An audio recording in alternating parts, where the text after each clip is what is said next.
think as many people in music, like you, composing is not one of the first disciplines you encounter. Like like the most immediate is performing. So at the very beginning, I was more inclined to perform.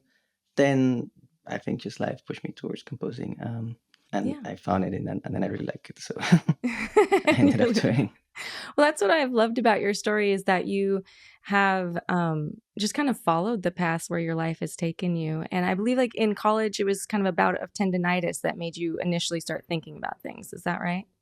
Yeah, I was very performance oriented, and then I think I was suffering from tendonitis just because like you're studying so much every day. So, and normally because you're young, you're not paying attention to like very like key elements such as not just technique but proper positioning or just like posture and things that later on took a heavy toll on me. Like I think when you're young, you think you're invincible, and then you're like, oh, that's not going to happen to me.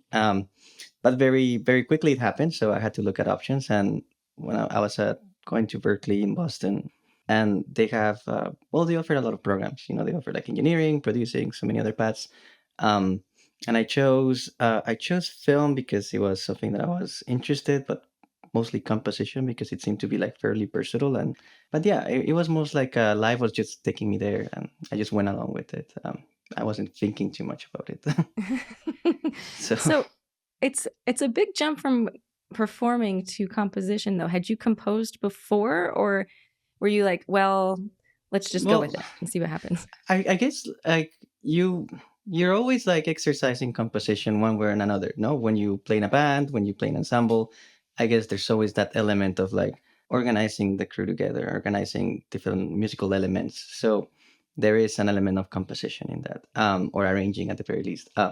So I was familiar with that, and then I remember I think on different school projects they will be like, oh, you need to put this arrangement together. And then it was really fun for me to see a page write down and have someone play what I wrote. It was mind blowing that someone could read it and someone could play it. So it became like a game. Like, oh, I put something and sound is gonna come out of it. So that was very cool.